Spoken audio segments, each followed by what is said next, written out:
Have you ever wondered what it would feel like to have a man so powerful, so dangerous, that his mere presence could make your worst nightmare disappear with just a few words? I'm talking about the kind of man who doesn't just promise to keep you safe, he actually has the power to make it happen. If you're watching from somewhere that feels unsafe tonight, this story might just give you hope that protection can come from the most unexpected places. Sophia Delacroix pressed her back against the stainless steel prep counter, her heart hammering as she watched the dining room through the kitchen's service window.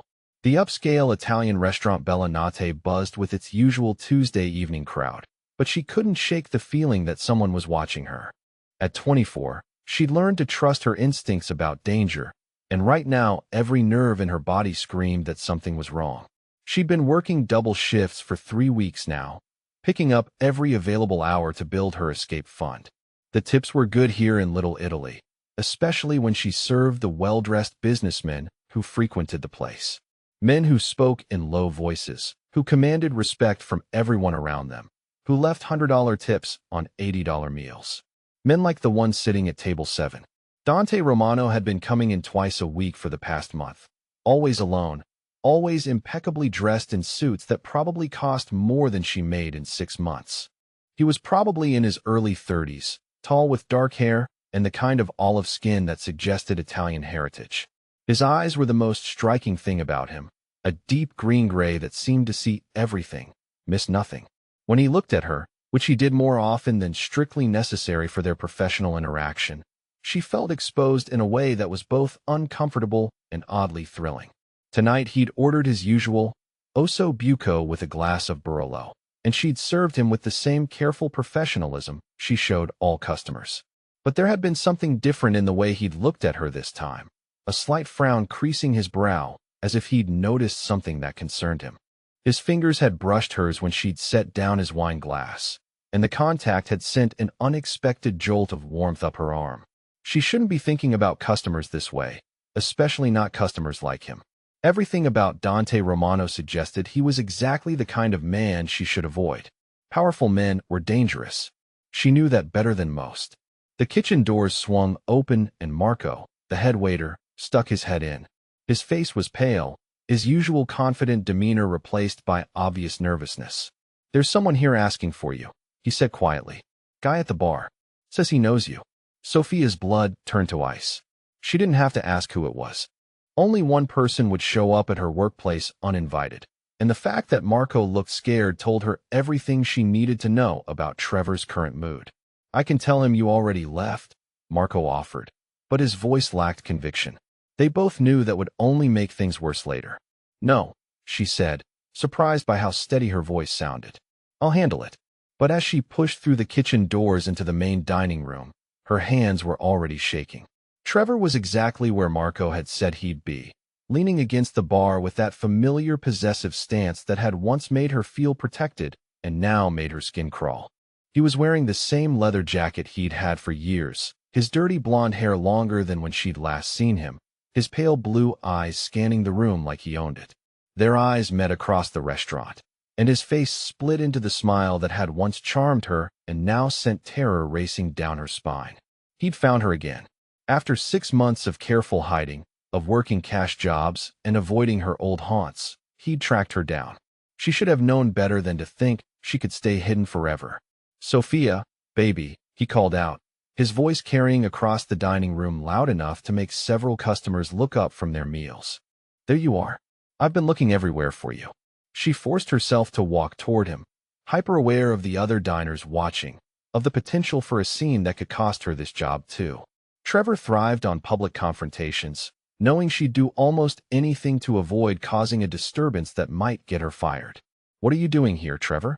she asked quietly when she reached the bar, positioning herself just out of his reach. "Come on, don't be like that." His voice had that cajoling tone she remembered, the one that used to work on her before she'd learned to recognize the manipulation underneath. "Can't a guy visit his girlfriend at work?" "I'm not your girlfriend. We broke up 6 months ago." Trevor's smile faltered, and she saw the flash of anger in his eyes that always preceded his worst moments. "That's not how I remember it. You took off without a word, left me wondering if you were dead in a ditch somewhere. That's not breaking up, that's running away like a coward." The words hit their intended target, making her flinch despite her efforts to remain composed. He'd always known exactly how to make her feel small, how to twist situations until she was the one apologizing for his behavior. "You need to leave," she said, glancing around the restaurant. "This is my workplace. You can't just show up here." "I can show up wherever I want," Trevor said, his voice dropping to the dangerous tone she knew too well. "Especially when my girl is hiding from me like I'm some kind of monster." He stepped closer, crowding into her personal space the way he'd always done when he wanted to intimidate her. Up close, she could smell the alcohol on his breath, see the familiar glassy look in his eyes that meant he'd been drinking since before dinner. Drunk Trevor was unpredictable Trevor, and unpredictable Trevor was dangerous. "We're going to talk," he continued, his hand reaching toward her arm. "Right now? There's a lot we need to discuss about your little disappearing act." Sophia's fight-or-flight response kicked in hard, her vision tunneling as panic flooded her system. Her legs felt weak, her chest tight, and for a terrifying moment, she couldn't seem to draw a full breath. This was it. This was how it started again, with him showing up and taking control, and her being too frozen with fear to stop him. The hand never reached her arm. "Excuse me." The voice was quiet, controlled, but there was something in it that made both Sophia and Trevor freeze. She turned to see Dante Romano standing behind them, his tall frame radiating a kind of controlled menace that made the air itself seem to thicken. His green-gray eyes were fixed on Trevor with an intensity that would have made a smarter man back down immediately. "Is there a problem here?" Dante asked, his tone conversational, but carrying an undercurrent that raised the hair on Sophia's arms. Trevor straightened, trying to match Dante's imposing presence and failing spectacularly. "No problem, man. Just talking to my girlfriend." "I wasn't aware the lady was interested in conversation," Dante said, taking a step closer. His movement was fluid, predatory, and Sophia found herself holding her breath. "In fact, she looks quite uncomfortable." "Look, buddy," Trevor started, his voice taking on the aggressive edge that meant he was about to do something stupid. "This is between me and her. Why don't you mind your own business?" The restaurant had gone quiet around them, other diners sensing the tension even if they couldn't hear the words. Sophia could see Marco hovering near the kitchen doors, clearly torn between intervening and staying out of whatever was happening. "Actually," Dante said, his voice still eerily calm, "when someone comes into my neighborhood and threatens a woman, that becomes my business very quickly." There was something in the way he said "my neighborhood" that made Trevor's bravado falter. Sophia saw him really look at Dante for the first time, taking in the expensive suit, the confident posture, the way every employee in the restaurant was watching the interaction with obvious deference to the well-dressed man. "I'm not threatening anyone," Trevor said, but his voice had lost its earlier aggression. "Sophia and I just need to work some things out." "No," Dante said simply. "You need to leave. Now." The single word carried such absolute authority that Sophia felt her knees go weak for an entirely different reason than fear. She'd never heard anyone speak with such quiet command, such utter certainty that they would be obeyed. Trevor looked between Dante and Sophia, clearly calculating his options. She could see the moment he realized he was outmatched, that whatever power he thought he had over her meant nothing in the face of whatever authority this stranger wielded. "This isn't over, Sophia," he said, trying to salvage some dignity from his retreat. "You can't hide behind other people forever." "Yes," Dante said, his voice dropping to something that sounded almost friendly, but somehow managed to be more terrifying than anything he'd said so far. "It is over. Wait outside. I'll take care of this." Trevor's face went pale. Without another word, he turned and walked toward the exit, his earlier swagger completely deflated. The entire restaurant watched him leave, and only when the door closed behind him did the normal sounds of conversation gradually resume. Sophia stood frozen, her heart still racing, hardly able to believe what had just happened. In 30 seconds, this man, this stranger, had accomplished what she'd been unable to do in months of hiding. He'd made Trevor leave. More than that, he'd made Trevor look small and powerless, stripped away all the intimidation tactics that had controlled her for so long. "Are you all right?" Dante asked, his voice gentler now, but still carrying that undertone of absolute competence. She looked up at him, really looked, and felt something shift inside her chest. His eyes, which had been cold as winter when focused on Trevor, were warm with genuine concern when they met hers. There was something protective in his expression, something that made her feel safer than she had in months. "I think so," she managed, though her voice shook slightly. "Thank you. I don't know what would have happened if you hadn't." "You don't need to thank me," he said. "And you don't need to worry about what would have happened. Are you finished with your shift?" She glanced around the restaurant, suddenly aware that every eye was on them, that her personal drama had become the evening's entertainment. Marco caught her eye and nodded slightly, indicating she was free to leave. "Yes," she said. "I think I am now." "Good. I'll drive you home. It's not safe for you to be alone right now." The offer should have set off alarm bells. She'd just escaped one controlling man, and here was another, more powerful one, making decisions about her safety. But something about Dante felt different. When Trevor made demands, it felt like ownership. When Dante offered protection, it felt like choice. "You don't have to do that," she said. "I can take the subway." His expression suggested that the subway was not an acceptable option. "Miss Delacroix, that man will be waiting for you. Tonight, tomorrow, whenever you're alone and vulnerable. You need protection until this is resolved." "How do you know my name?" she asked, though part of her already suspected the answer. "I make it my business to know things about my neighborhood," he said, "especially when I see someone being hunted." The word hunted sent a chill down her spine because it was exactly right. That's what Trevor had been doing all these months, hunting her like prey, waiting for her to feel safe enough to surface so he could find her again. Dante was still waiting for her answer, his patience seemingly endless but his expectation clear. She could refuse his offer, could insist on maintaining her independence, could walk out of here alone and hope that Trevor had really been scared off for more than just tonight. Or she could accept help from someone who had just demonstrated the power to actually provide it. "All right," she said quietly. "Thank you." The parking lot behind Bellinate was dimly lit, shadows stretching between the few cars scattered across the asphalt. Sophia's hands shook as she retrieved her purse from the employee break room, the adrenaline from the confrontation making her movements jerky and uncoordinated. She kept replaying the scene in her mind, the way Trevor had looked when Dante spoke to him, how quickly all of his bluster had crumbled in the face of real authority. She'd never seen Trevor back down from anything. In the year they'd been together, she'd watched him pick fights with bouncers, argue with police officers, and intimidate anyone he perceived as weaker than himself. But one quiet command from Dante Romano had sent him scurrying out of the restaurant like a scolded child. Dante was waiting by a sleek black car that looked like it cost more than most people's houses. Even in the poor lighting, she could see the quality of everything about him, from his perfectly tailored suit to the expensive watch glinting on his wrist. He belonged to a world she'd only glimpsed from the outside, a world where power was measured in quiet words and subtle gestures rather than raised voices and thrown punches. "You're in shock," he observed as she approached, his voice gentle but matter-of-fact. "That's normal after what just happened." "I'm fine," she said automatically, then realized how foolish that sounded. She wasn't fine. She was the opposite of fine. She was terrified and confused and completely out of her depth with this man who had just inserted himself into her nightmare with such devastating efficiency. "No, you're not," he said, but there was no judgment in his tone. "And that's okay. Someone you trusted hurt you, and now someone you don't know is offering help." Anyone would be confused. The accuracy of his assessment made her look up at him sharply. How could he read her so easily when she'd spent months perfecting the art of appearing normal, of hiding the damage Trevor had done to her ability to trust her own instincts about people? "How did you know?" she asked. "About Trevor, I mean. You said your people had noticed him stalking me."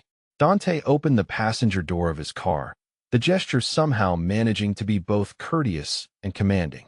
"I own several businesses in this neighborhood. When someone starts asking questions about one of my employees, especially someone who sets off every alarm bell my security team has, I pay attention." "Your employees?" Sophia paused with one hand on the car door. "You own Bellinate?" "Among other things." He waited patiently while she processed this information, clearly accustomed to people needing time to adjust to revelations about his reach and influence. She slid into the passenger seat, her mind racing. No wonder the entire restaurant staff had deferred to him. No wonder Trevor had recognized something dangerous in his presence. Dante Romano wasn't just a well-dressed customer with old money and good manners. He was someone with real power in this neighborhood, someone whose word carried the kind of weight that made grown men reconsider their life choices. The car's interior was luxurious beyond anything she'd ever experienced, all soft leather and subtle technology. Dante settled into the driver's seat with fluid grace, and she found herself studying his profile as he started the engine. There was something almost classical about his features, like he'd stepped out of a Renaissance painting, but there was nothing soft about the set of his jaw or the alertness in his eyes as he checked the mirrors. "Where do you live?" he asked as they pulled out of the parking lot. Sophia gave him her address, a modest apartment building in a neighborhood that was safe enough during the day but less welcoming after dark. As they drove through the quiet streets, she found herself cataloging everything about him, trying to understand what kind of man could command such immediate respect and fear. "Trevor will be back," she said quietly, the reality settling over her like a lead blanket. Tonight scared him, but once he's had time to think about it, to drink about it, he'll convince himself that you're not really a threat. "You're probably right," Dante agreed, his tone matter-of-fact. "Men like your ex don't learn from humiliation. They just get more careful about when and where they choose to act." His blunt assessment sent a chill through her. She'd been hoping that maybe, just maybe, Trevor had finally gotten the message and would leave her alone. But Dante was right. Trevor would interpret tonight as a temporary setback, not a permanent solution. "So what am I supposed to do?" she asked, hearing the exhaustion in her own voice. "Keep running? Change my name and move across the country? You're supposed to let me help you," he said simply. "At least until we can resolve this permanently." There was something in the way he said permanently that made her pulse quicken. She had the distinct impression that Dante's version of resolving the Trevor problem would be significantly more final than anything the police or restraining orders had ever accomplished. "I can't go back to my apartment," she realized aloud. "Even if he's not waiting there tonight, he knows where I live now. He'll come back." "No, you can't," Dante confirmed. "Which is why you're coming home with me." The offer should have terrified her. Everything about the situation screamed danger, from the obvious wealth and power this man wielded to the casual way he'd handled Trevor's threats.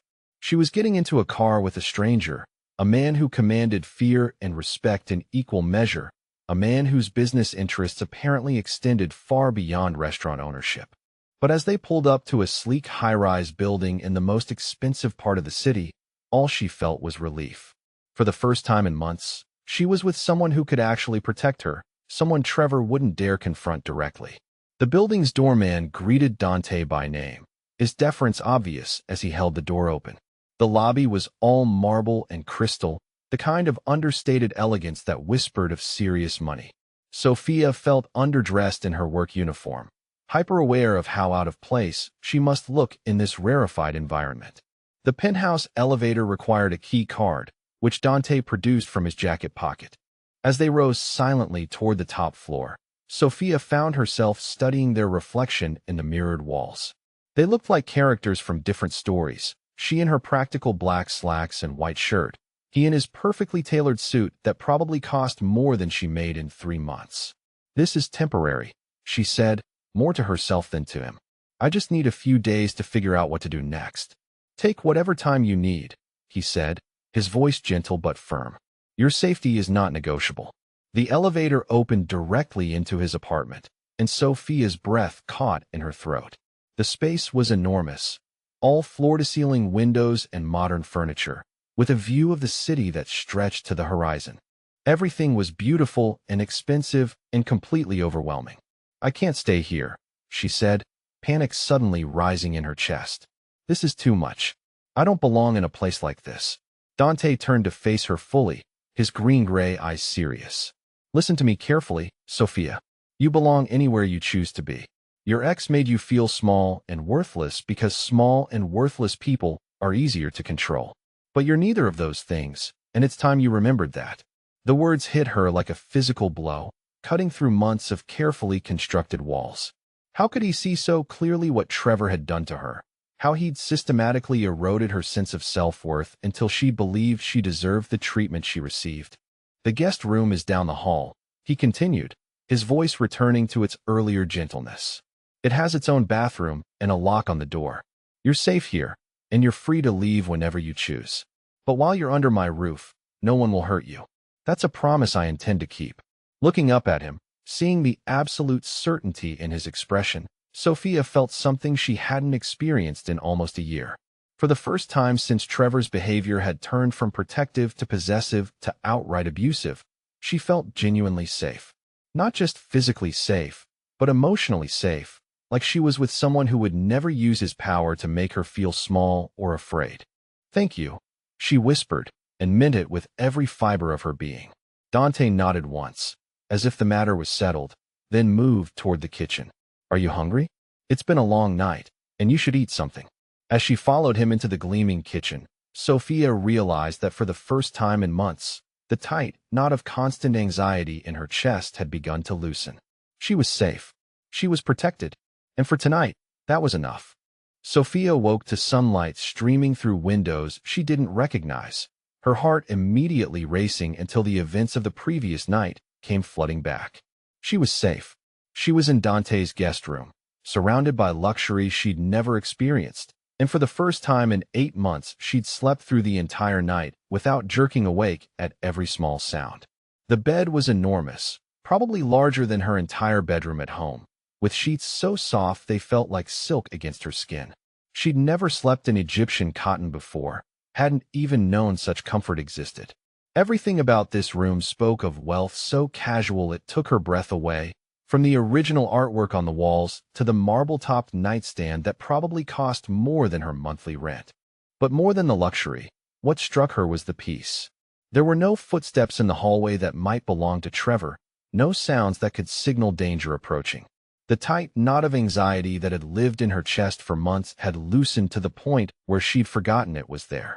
The smell of coffee drifted under her door, along with something that made her stomach remind her she'd barely eaten dinner the night before. Breakfast.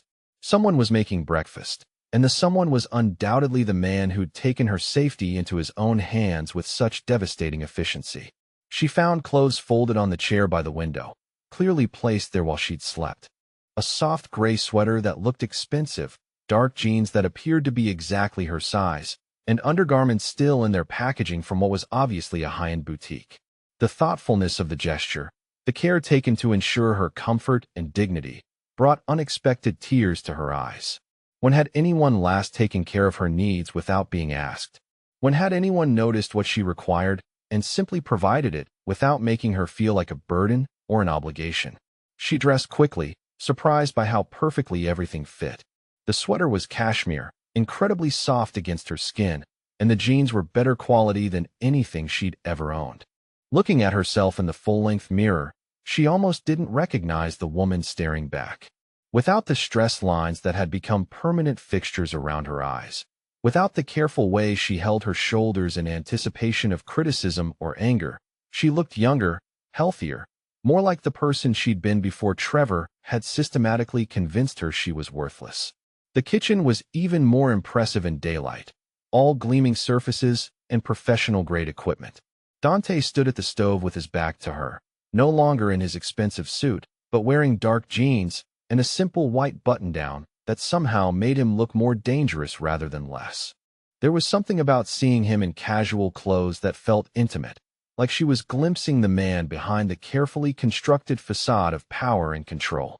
"Good morning," he said without turning around, clearly having heard her approach despite her efforts to move quietly. "How did you sleep?" "Better than I have in months," she admitted, settling onto one of the bar stools at the kitchen island. "The coffee smells incredible." He turned toward her with a mug in his hands, and she found herself studying his face in the morning light. He was even more handsome than she'd realized, with strong features and eyes that seemed to see everything, miss nothing. But there was something softer about him this morning, something almost domestic that contrasted sharply with the lethal authority he displayed the night before. "You look better," he observed, setting the coffee in front of her. "More rested." The coffee was perfect, rich and smooth with just a hint of sweetness. Everything in his world seemed to be perfect, she realized, from the Egyptian cotton sheets to the gourmet coffee to the cashmere sweater that fit her like it had been made specifically for her measurements. "How did you know my size?" she asked, gesturing to the clothes. "I'm observant," he said simply, returning to the stove where something that smelled amazing was sizzling in a pan. And I have people who are very good at acquiring necessary items quickly. She wanted to ask what kind of people, what kind of businesses he ran that required such immediate attention to detail and such resources, but she wasn't sure she was ready for that conversation. There was something about Dante that suggested his world operated by different rules than the one she knew. Rules where problems were solved permanently and resources were seemingly unlimited. You didn't have to do this, she said instead. Buy me clothes, make me breakfast.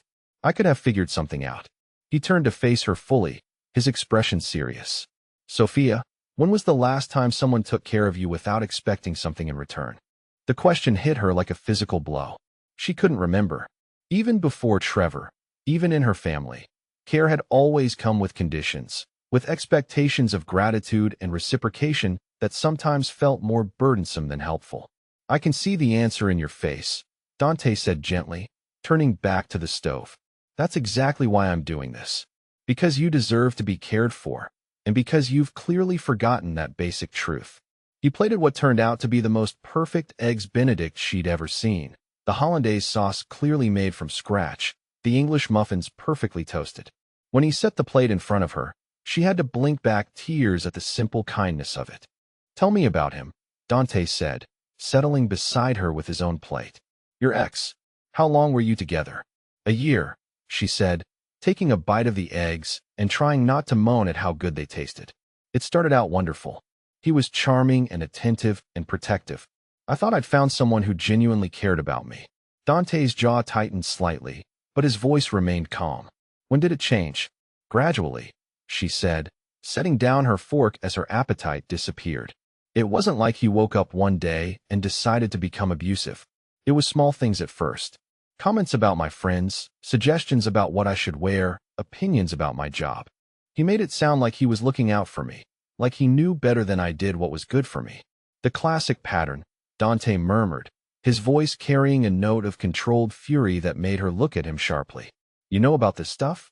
She asked.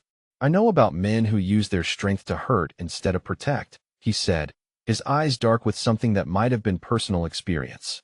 I know about predators who choose their victims carefully, who break them down systematically until they stop fighting back. There was something in his tone that suggested this wasn't academic knowledge, that he'd seen the results of such predators up close. The thought of this powerful, dangerous man having any experience with vulnerability or victimization seemed impossible, but there was pain in his voice that couldn't be faked.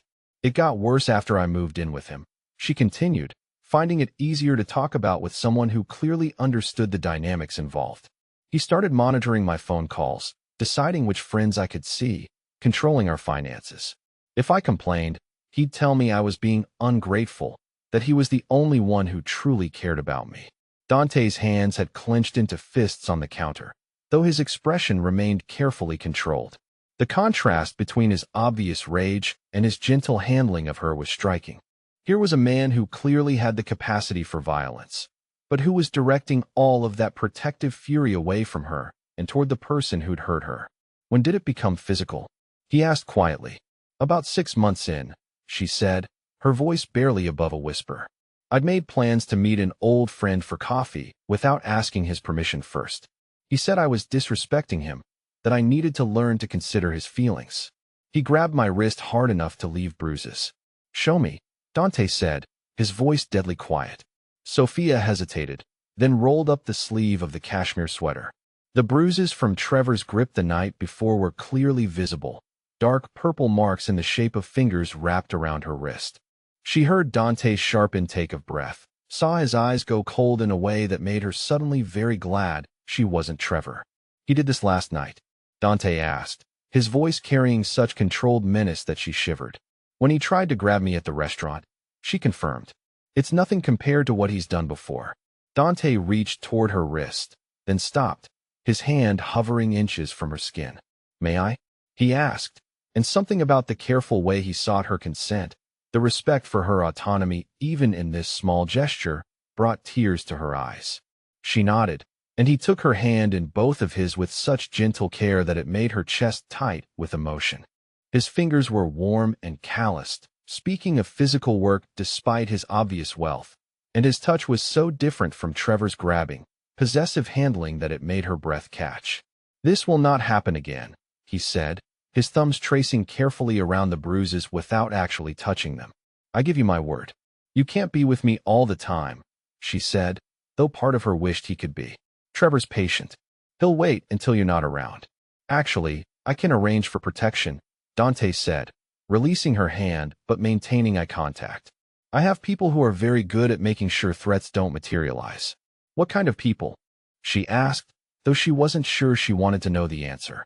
"The kind who understand that some problems require permanent solutions," he said simply. "But that's my concern, not yours. Your only job is to heal and remember that you're worth protecting." There was something about the way he said permanent solutions that should have scared her. Instead, it made her feel safer than she had in years.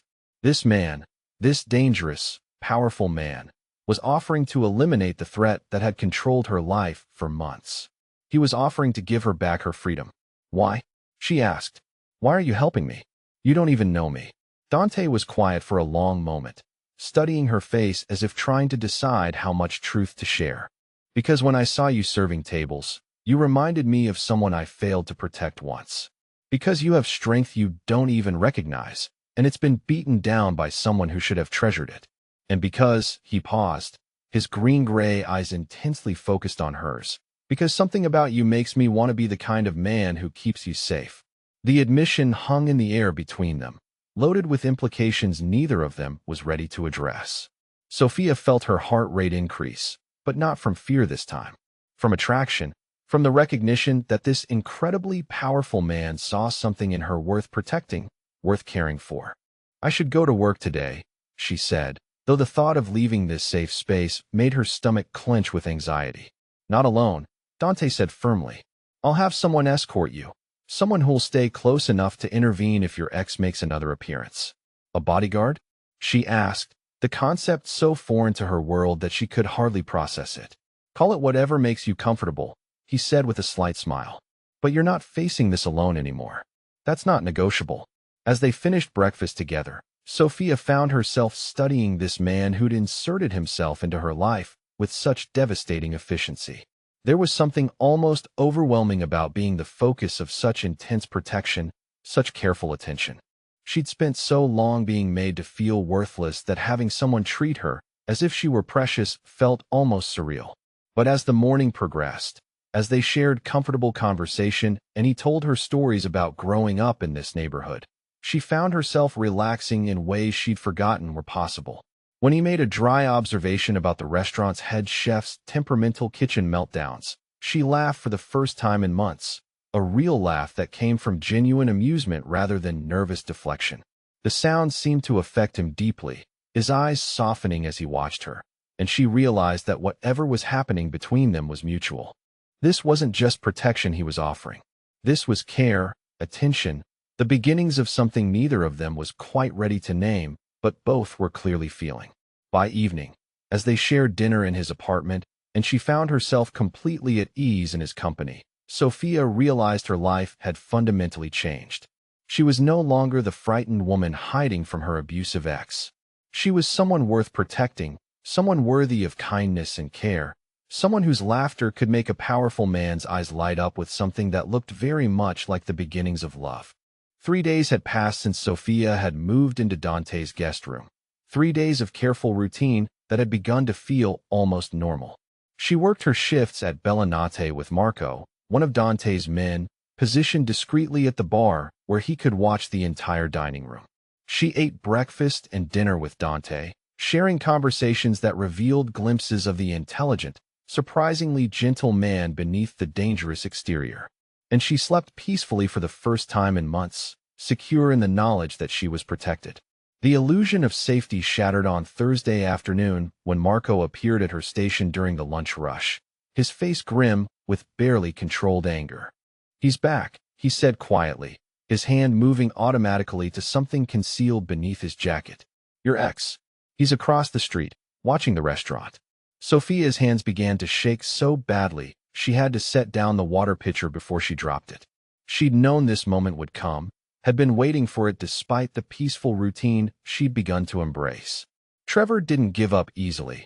and 3 days was exactly long enough for him to convince himself that his fear had been an overreaction. Where? She managed to ask, though part of her didn't want to know. Coffee shop with the clear windows. He's been there for an hour, just watching. My guess is he's trying to figure out our security arrangements. The thought of Trevor studying her like prey, calculating the best way to get to her despite the protection Dante had arranged, made her stomach churn with familiar anxiety. All the progress she'd made over the past 3 days, all the peace she'd begun to feel, crumbled in the face of his persistent stalking. Does Dante know? She asked. He's on his way, Marco confirmed. Until he gets here, you stay in the kitchen. No arguments. Sophia nodded and retreated to the back of the restaurant, her heart racing as she realized how easily Trevor's mere presence could strip away her newfound sense of security. Even with protection, even with Dante's obvious power backing her, Trevor's willingness to keep coming back made it clear that this wasn't over. It might never be over. Dante arrived within 15 minutes, moving through the restaurant with the kind of controlled urgency that made every staff member step out of his way. When he found her in the kitchen, his green-gray eyes were darker than she'd ever seen them, carrying a coldness that made her grateful she wasn't the target of his anger. Are you all right? He asked, his hands moving to her shoulders in a gesture that was both protective and grounding. I'm scared, she admitted, leaning into his touch despite the public setting. He's not going to stop, is he? He's going to keep coming back until... Until what? She couldn't bring herself to say. Until he found a way to get to her. Until he hurt someone else in his pursuit of her. Until something terrible happened that could have been prevented if she'd just stayed hidden. This ends now, Dante said, his voice carrying such absolute authority that she felt some of her panic begin to recede. He's escalated beyond the point where warnings will be effective. What does that mean? She asked, though part of her already suspected the answer. It means your ex has made a choice about how he wants this to play out, and I'm going to respect that choice. Permanently. The words should have frightened her.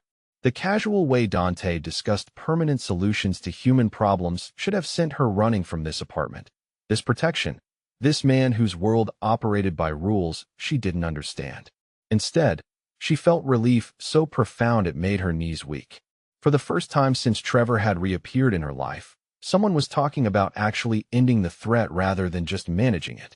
Not restraining orders that he would ignore, not police warnings that would only make him more careful, but a real solution that would give her back her freedom. I can't ask you to do that, she said, though her protests sounded weak even to her own ears. You're not asking, Dante replied simply. I'm choosing.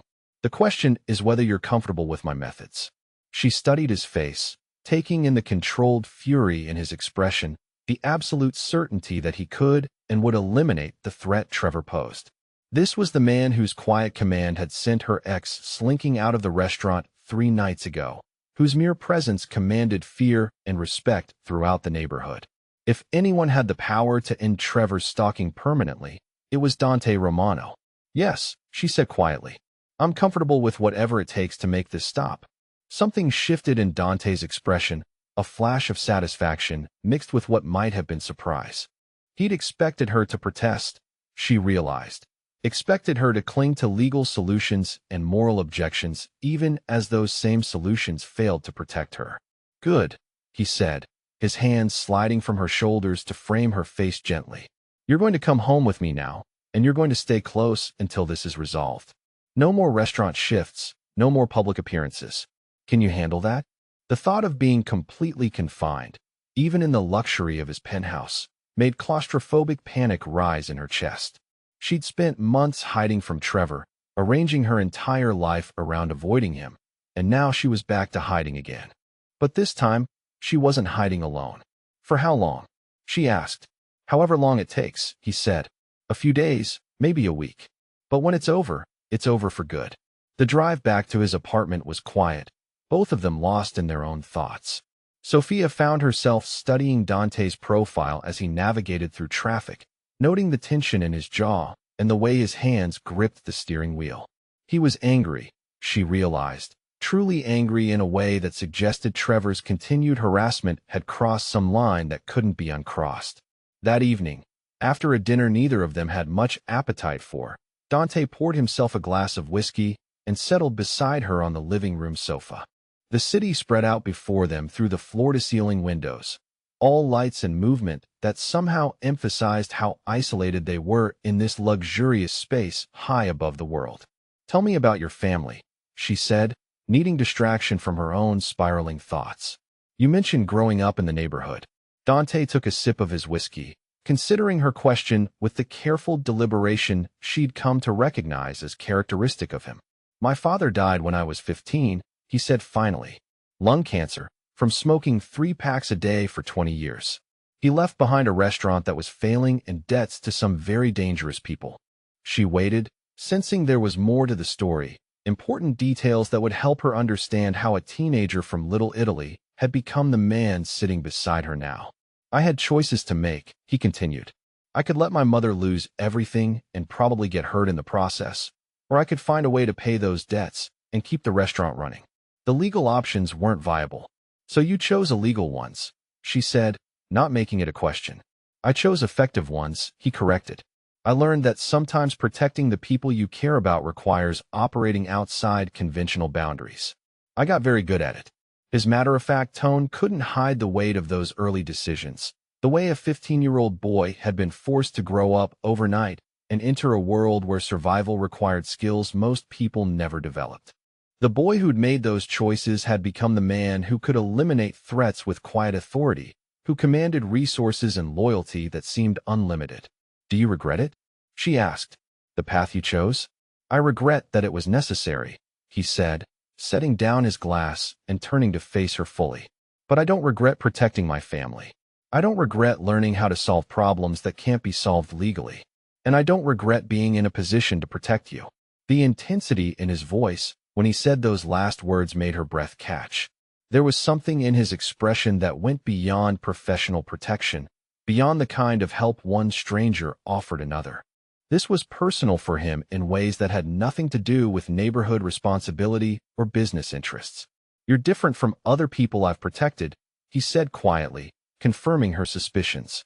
"With them, it was business. With you, it's—" He trailed off, clearly struggling to find words for something he hadn't experienced before. Sophia felt her heart rate increase as she realized what he was trying to say, what was happening between them despite the circumstances that had brought them together. "Personal," she finished for him.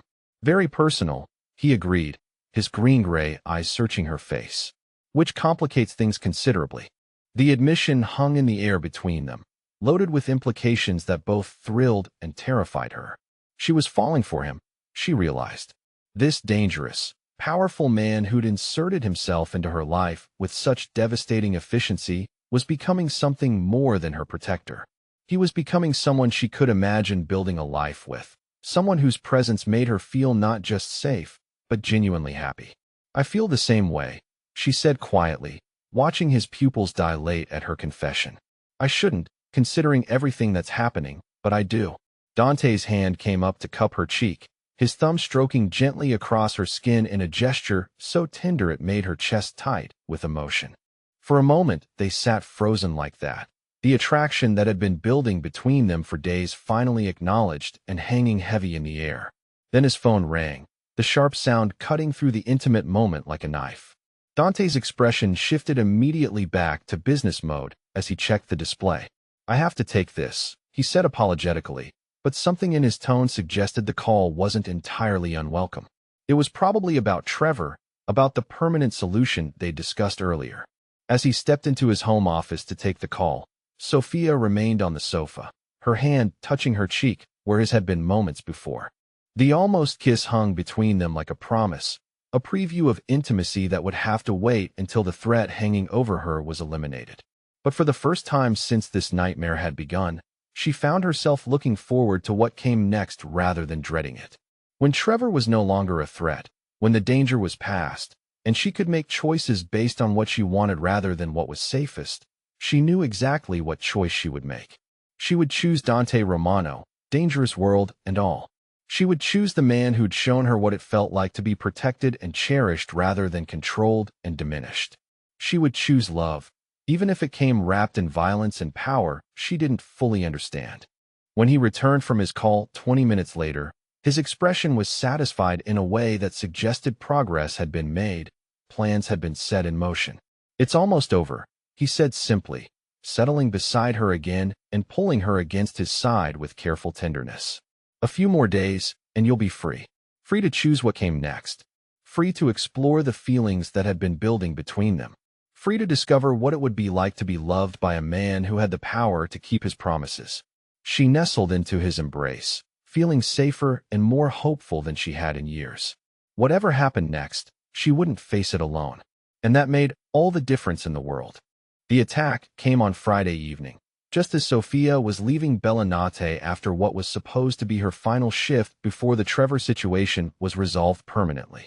She'd insisted on working one last day, needing the normalcy of routine to keep her anxiety at bay, while Dante's people put their plan into motion. Marco had been walking her to the car when Trevor struck. He came out of nowhere, launching himself from between two parked cars with the desperate fury of a man who had nothing left to lose. For a split second, Sophia was paralyzed by the sight of his face, twisted with rage and something that looked almost like madness. The past few days of watching and waiting had clearly pushed him past any semblance of rational thought. His hands closed around her arm before Marco could react, yanking her toward him with vicious strength that sent pain shooting through her shoulder. She heard herself scream, the sound echoing off the buildings around them as Trevor started dragging her toward a car she didn't recognize.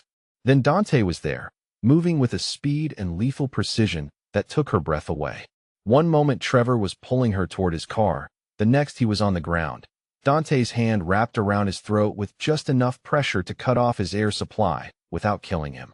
The transformation was complete and terrifying. The gentle man who'd made her breakfast that morning, who'd held her tenderly on his sofa while they talked about their feelings, had become someone else entirely. Someone deadly and efficient and absolutely without mercy. "Let go of her," Dante said, his voice carrying such cold authority that Trevor's grip on Sophia's arm loosened immediately. Now, Trevor's face was already turning red from the pressure on his throat, his eyes bulging with the realization that he'd finally pushed the wrong person too far. Sophia watched, horrified and fascinated, as Dante controlled the situation with surgical precision, applying just enough force to neutralize the threat without crossing lines that couldn't be uncrossed in public. "You have exactly 10 seconds to get in your car and drive away," Dante continued, his tone conversational despite the violence of his grip. "If I see you in this neighborhood again, if you so much as think about her again, I will finish what we started here. Do you understand me?" Trevor nodded frantically, his hands clawing at Dante's wrist in a futile attempt to loosen the hold. When Dante released him, he collapsed to the pavement, gasping and coughing. All of his earlier bravado completely evaporated. "Next time I won't be so generous," Dante said, straightening his jacket as if he'd done nothing more strenuous than open a door. "Next time you die." The words were spoken with such matter-of-fact certainty that even Sophia felt a chill run down her spine. Trevor scrambled to his feet and ran for his car, not bothering to look back as he fled the scene with squealing tires and obvious panic. In the sudden silence that followed, Sophia found herself staring at Dante with a mixture of shock, gratitude, and something else she couldn't quite name. Something that felt dangerously like arousal, like being turned on by the display of protective violence she'd just witnessed. "Are you hurt?" Dante asked, immediately shifting back into the gentle man she'd come to know, his hands moving carefully over her arm and shoulder to assess any damage. "I don't think so," she managed, though her voice was shaking. Her arm ached where Trevor had grabbed her, and her shoulder felt wrenched from his yanking. But the pain was secondary to the adrenaline crash that was making her entire body tremble. "We're going home," Dante said firmly, his arm sliding around her waist to support her as they walked to his car. "This is over. He won't be back." The drive to his penthouse passed in a blur of streetlights and racing thoughts. Sophia couldn't stop replaying the confrontation, the way Dante had moved with such deadly efficiency, the controlled violence that had eliminated Trevor's threat in less than 30 seconds. She should be disturbed by what she'd witnessed, should be questioning what kind of man she'd allowed into her life. Instead, all she could think about was how safe she felt now, how completely protected. For the first time since Trevor had entered her life, the threat was truly over. She was free. Back in the apartment, the adrenaline crash hit her hard, leaving her shaking and emotional in ways she couldn't control. Dante settled her on the sofa and poured her a glass of wine, his movements gentle and careful, as if he was afraid she might shatter. "Talk to me," he said quietly, sitting beside her with enough distance to give her space, but close enough to provide comfort. "What are you thinking?" "I'm thinking that I've never felt safer in my life," she said honestly, taking a sip of wine to steady her nerves. "I'm thinking that watching you protect me like that was the most incredible thing I've ever seen." Dante's eyes darkened at her words, something shifting in his expression that made her pulse quicken. "You're not afraid of me?" he asked. "Of what you saw me do?" "No," she said without hesitation. "I'm the opposite of afraid. I'm grateful. I'm relieved. And I'm tired of waiting." "Waiting for what?" he asked, though something in his voice suggested he already knew the answer. "For this," she said, reaching for him with hands that were no longer shaking. "For us. For whatever this is between us that we've been dancing around for days." The kiss was everything she'd been imagining and more, desperate and passionate, and full of all the feelings they'd been holding back. His hands tangled in her hair as he pulled her closer, and she could taste the wine on his lips, feel the carefully controlled strength in his embrace. When they broke apart, both breathing hard, his forehead rested against hers, and his eyes searched her face with an intensity that made her breath catch. "Are you sure?" he asked quietly. "Because once we cross this line, everything changes. You become mine, and I become yours, and in my world that means something permanent. I've been yours since the moment you told Trevor to wait outside," she admitted, her hands framing his face the way he'd done to her so many times. "I just didn't realize it yet." The second kiss was slower, more thorough, full of promise and possession, and something that felt remarkably like love. When he lifted her in his arms and carried her toward his bedroom, she felt no hesitation, no fear, only the rightness of finally being exactly where she belonged. He made love to her with the same careful intensity he brought to everything else, taking his time to worship every inch of her skin, to show her what it felt like to be cherished rather than taken. His hands and mouth erased every memory of rough treatment, replacing Trevor's grabbing and demanding with tenderness so profound it brought tears to her eyes. Afterward, as they lay tangled in sheets that smelled like expensive cologne and contentment, Sophia felt something she'd never experienced before. Complete safety, absolute trust, and the bone-deep knowledge that she was loved for exactly who she was rather than who someone else wanted her to become. "You're incredible," Dante murmured against her hair, his arms tightening around her as if he couldn't bear to let her go. "I've never felt anything like this before." "Neither have I," she admitted, pressing closer to his warmth. "With Trevor, it was always about what he needed, what he wanted. With you it feels like home." He finished for her, and she nodded against his chest, amazed that he understood so completely. They spent the morning in bed, making love again with less urgency, but even more emotion, talking quietly about everything and nothing, building the intimacy that had been interrupted by violence and threat for too long. Sophia had never felt more beautiful, more desired, more completely herself than she did wrapped in Dante's arms. The spell was broken when his phone rang insistently, dragging him back to the world of business and responsibility that never seemed to leave him completely alone. She listened to his side of the conversation, picking up enough to understand that there was some kind of emergency requiring his immediate attention. "I have to go," he said reluctantly after ending the call. "Business crisis that can't wait. But you'll be safe here. The building's security is impenetrable, and Trevor won't be bothering anyone ever again." Sophia nodded, understanding even as she mourned the loss of their perfect morning. This was his world, and emergencies were part of the territory she'd have to accept if she wanted to be part of his life. 2 hours after he left, her phone rang with a number she didn't recognize. Against her better judgment, she answered it. "Miss me, Sophia?" Trevor's voice was barely recognizable, hoarse from Dante's grip and twisted with malice. "I hope you enjoyed your little victory last night, because it's about to cost you everything." Her blood turned to ice. "How did you get this number?" "I've been busy while you've been playing house with your gangster boyfriend," Trevor continued, his tone carrying a satisfaction that made her stomach clench with dread. "Remember your little sister Lily? Sweet 18-year-old college freshman who thinks the world is full of nice people who would never hurt her?" "No," Sophia whispered, her hand gripping the phone so tightly her knuckles went white. I'm looking at her right now, actually, sitting in the campus coffee shop, completely oblivious to the danger she's in. Such a pretty girl. It would be a shame if something happened to her because her big sister chose the wrong side. The line went dead, leaving Sophia staring at her phone with mounting horror.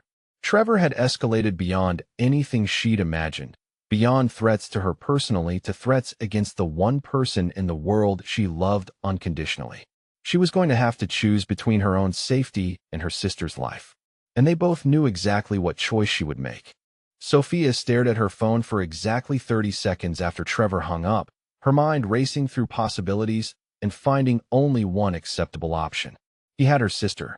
Sweet, innocent Lily who'd never hurt anyone in her life, who was probably sitting in that coffee shop completely unaware that her safety hung in the balance of decisions made by people she'd never met. There was no choice to make, really. Sophia would do whatever it took to keep her sister safe, even if it meant walking back into Trevor's trap. She found paper and pen in Dante's home office, her hands surprisingly steady as she wrote the note that would probably end everything between them. Dante, Trevor has my sister Lily. I have to go to him, or he'll hurt her. I'm sorry. I know you'll hate me for this, but I can't let anything happen to her. Thank you for showing me what safety feels like, even if it was only for a few days. Sophia. She left the note on his pillow where he'd find it immediately upon returning, then called the number Trevor had used to contact her. I'll come, she said when he answered. But if you hurt her, if you so much as touch her, I'll kill you myself. Trevor's laugh was ugly, full of malice and satisfaction. You're in no position to make threats, sweetheart. Besides, I don't want to hurt little Lily. I want you. She's just insurance to make sure you cooperate. He gave her an address in a warehouse district 20 minutes away, a location isolated enough that screaming wouldn't bring help. Sophia memorized the address, grabbed her purse, and headed for the door before she could lose her nerve.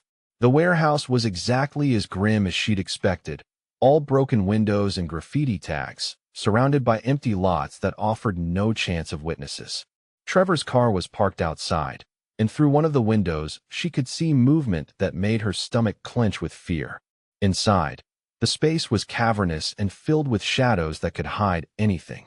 Trevor stood in the center under a single working light, his face showing the bruises from Dante's grip the night before.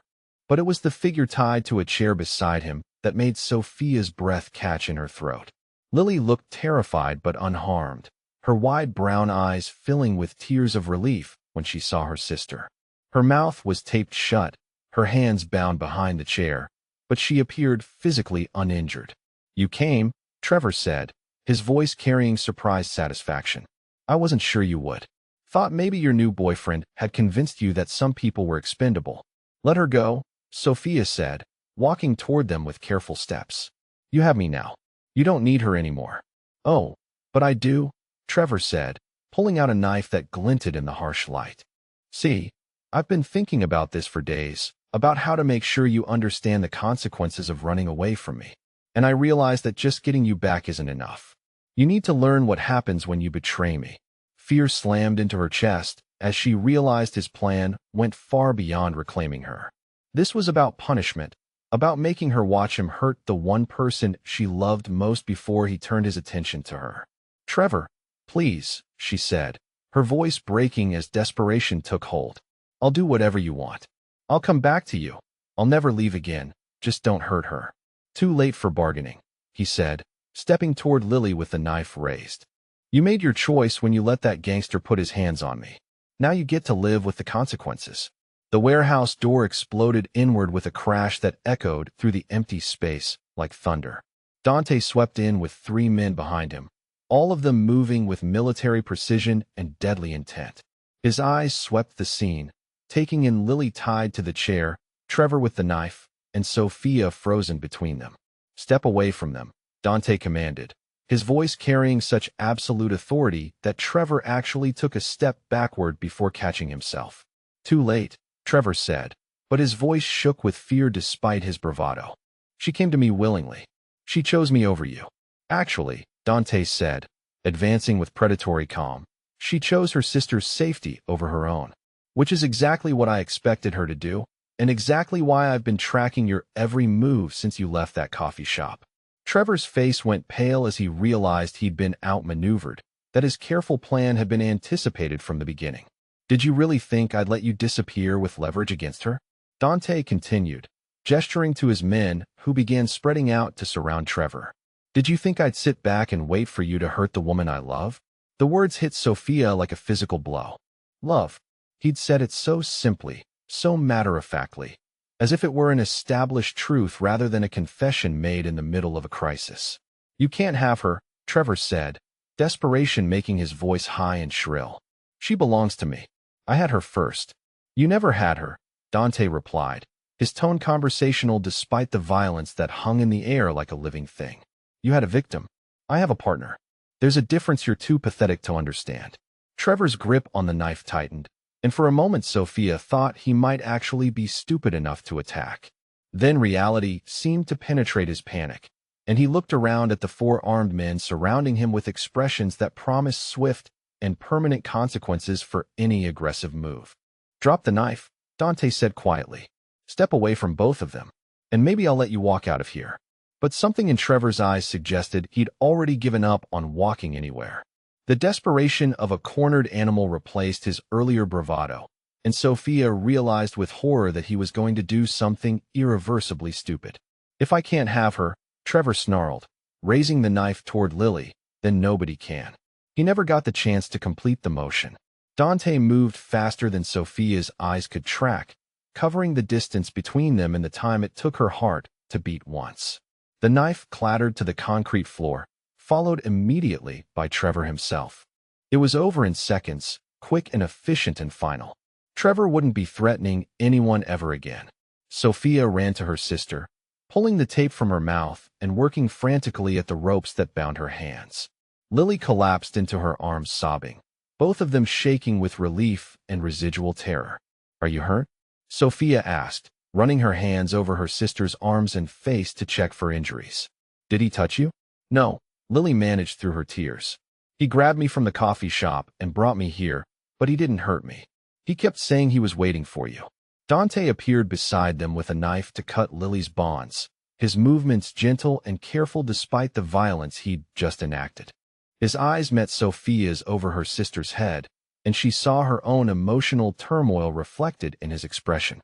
"You came for me," she said quietly, hardly able to believe it was really over. "Of course I came for you," he said simply.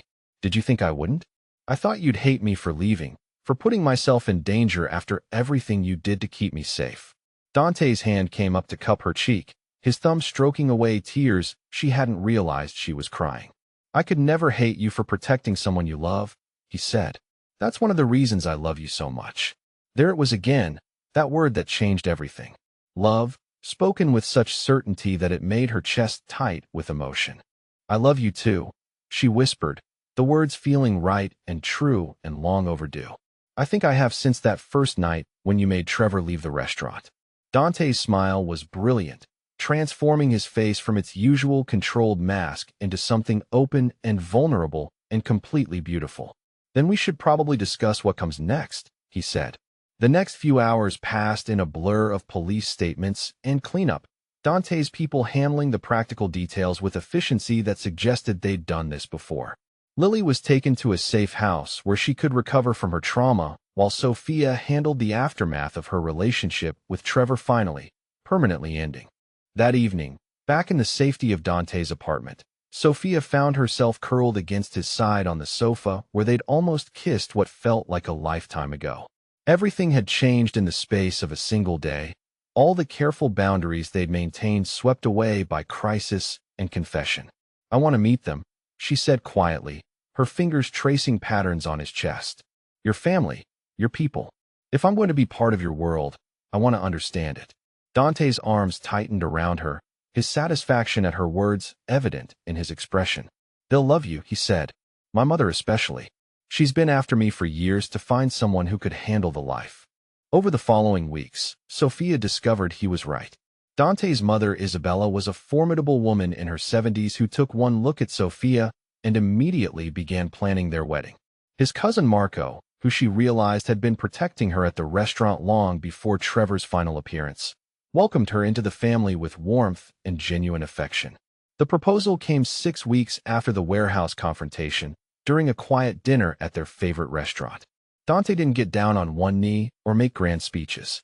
Instead, he simply placed a velvet box beside her plate and said, "Marry me, Sophia. Make this permanent." The ring was perfect, a classic solitaire that caught the candlelight and threw rainbows across the table. But it was the man offering it that took her breath away, this dangerous, powerful person who'd shown her what it meant to be truly protected and genuinely loved. "Yes," she said without hesitation. "Yes, absolutely yes." 8 months later, Sofia Romano stood in the kitchen of Bellinate, her wedding ring catching the morning light as she prepared for the lunch service. She still worked at the restaurant, but now as part owner rather than employee, her shifts chosen by preference rather than necessity. The changes in her life were subtle but profound. She no longer jumped at sudden sounds or checked over her shoulder when walking alone. The constant tension that had lived in her shoulders for over a year was completely gone, replaced by a confidence that came from knowing she was absolutely safe and unconditionally loved. Dante appeared in the kitchen doorway, still dressed in his morning suit from the business meeting he'd attended across town. Even after months of marriage, the sight of him still made her pulse quicken with desire and contentment. "How's our newest addition handling the morning?" he asked, his hand moving automatically to rest on her still flat stomach where their first child was growing. "Perfectly," she said, leaning into his touch with the automatic trust that had become second nature. "No morning sickness, no complications. The doctor says everything looks exactly as it should." "Good," he said, pressing a kiss to her temple. "I have plans for this baby that require it to be as stubborn and determined as its mother." Their child would grow up in safety, surrounded by love and protection that would never waver or be used as a weapon. They would never know what it felt like to be afraid in their own home, never experience the kind of systematic cruelty that had once defined Sophia's existence. The lunch crowd began arriving, and Sophia returned to work with the satisfaction of someone who'd found exactly where they belonged. Through the kitchen window, she could see Dante settling at his usual table, keeping watch over his domain and his wife with equal vigilance. She thought about that terrified woman who'd frozen in fear when Trevor had walked into this same restaurant all those months ago. That woman had believed she was trapped, powerless, destined to spend her life running from someone who would never stop hunting her. She'd been wrong about almost everything except one crucial detail. There really were men powerful enough to make nightmares disappear with just a few quiet words. Men who understood that true strength meant protecting rather than controlling, cherishing rather than diminishing. If you're watching from somewhere that still feels unsafe tonight, don't give up hope. Sometimes protection comes from the most unexpected places, from the most unlikely people. Sometimes the very danger you're afraid of becomes the strength that sets you free. Sometimes love really is powerful enough to rewrite your entire story. And sometimes the man who saves you is brave enough to let you save him right back. And sometimes, if you're very lucky, the person who promises to keep you safe actually has the power to keep that promise forever.